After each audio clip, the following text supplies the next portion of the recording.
We're led to believe that lighting fires is a given primal skill for humans.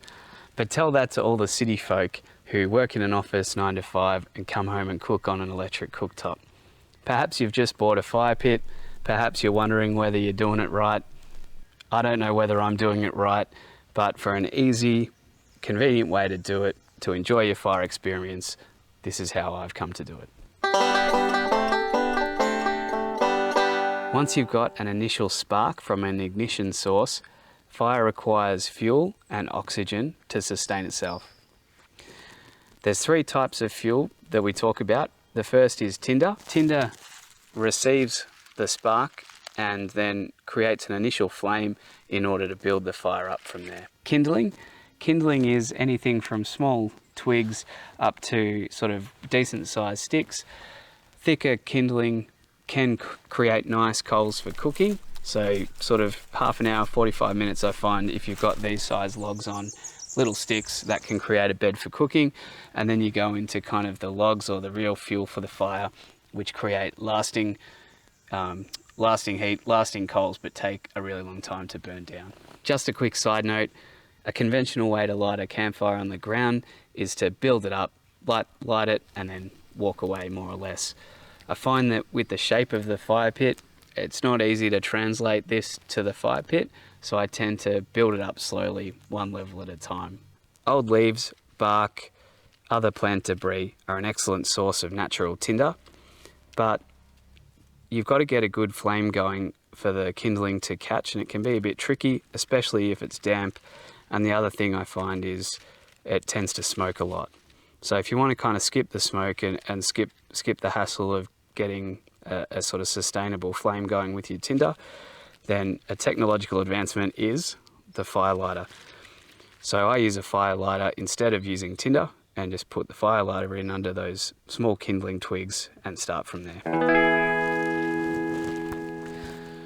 I find that when using the fire pit, I need bits that are about this big, sort of forearm length, maybe a little longer and no thicker than your wrist.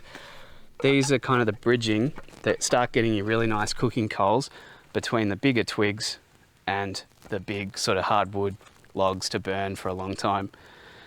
You really need these intermediate because it's really hard to get the big logs to catch if you don't have this kind of in-between smaller log. So I highly recommend stocking up on these if you're getting into using one of these fire pits. Remember I said a fire needs oxygen to sustain? I've heard people claim that these fire pits are not very good for getting oxygen, new oxygen into the fire, and you can't build a decent fire. And also that creates a lot of smoke. I tend to disagree with that and think it's bull dust. If you've got a fire in here, you've got air coming in between the hinges as well as through these holes. So when a fire's on the ground, you don't get any oxygen underneath the fire. And with this, you get oxygen from the sides like you do on the ground, as well as underneath. So this gets the same, if not more, available oxygen compared to a fire on the ground. Starting with my small kindling laid across, I've got a fire starter. I'm gonna put that roughly near the bottom, swish it in there, and then light that up. Cheap Bunnings matches. I'll blame the tools.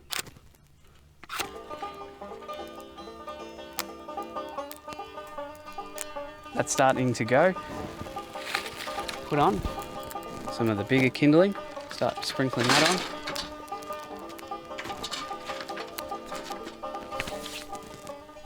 Bit damp, so some of the wood's still a bit wet. Creates a bit of steam and smoke and crackle. Put on some of those bigger kindling sticks. We'll give that another couple of minutes at that point. On with some of the largest kindling. That's burnt down a bit. Trying to get a little bit of air gap underneath. You want plenty of that oxygen circulating.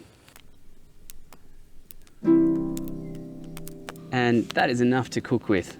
Let it die down a little bit and you'd be able to put a pan on there, no problem. Good heat. And if you let that coals die right down, you'd be able to do some really nice, use the coals really well as well.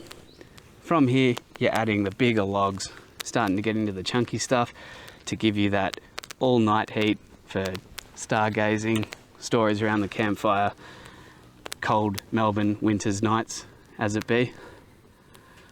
And yeah, let's put on some of the bigger stuff now.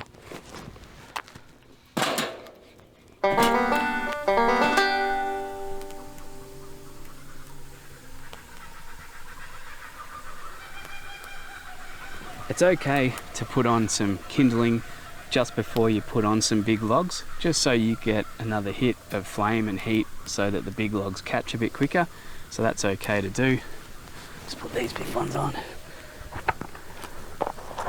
Bigger ones, I should say.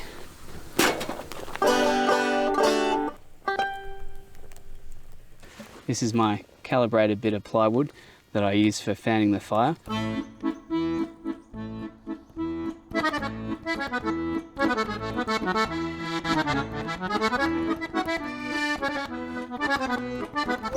I've also got another device. I got it off Amazon. It's like an extendable straw called a pocket billows, and it allows you to blow at a safe distance into areas of the fire that you want to put more oxygen into. I thought it was a bit gimmicky, but I really like it. It's really handy. Some people go a step up from that too. You know, we're talking garden blowers and air blowers and that sort of thing. But in the spirit of keeping it simple, I think the bit of plywood and my custom straw does pretty well. The other thing you can get to help yourself out is a fire poker or stoker, or a set of fire tongs, just to poke and manipulate the fire around, you know, get it moving. Agitating it allows better oxygen airflow, and yeah, it leads to it building a nicer fire quicker. You don't have to get that sort of thing though, because something like this works too. Just dedicate a bit of firewood as your fire stick. I had the same fire stick and carried it with me for a couple of years basically, but I accidentally burnt it recently, threw it in the fire by accident, so this one's as good as any, so it can become my new fire stick. You can also just get away with your normal fire gloves, as long as you're not picking stuff up for too long. Just short, quick movements so the gloves don't heat up too much. You know, you can do the same thing as well. So if you're focused on it, in about 15 minutes you can get a quick bed of coals for cooking on, but you get that nice lasting heat by letting the coals of some of the big logs burn down about an hour or so at the minimum. But what's the rush? I think if you've got somewhere to be, you've picked the wrong time to go out fire cooking. If you've already subscribed to the channel and you want to support me, the best thing you can do is like this video and leave a comment. Tell me, what's your tip for building a great campfire? See you soon.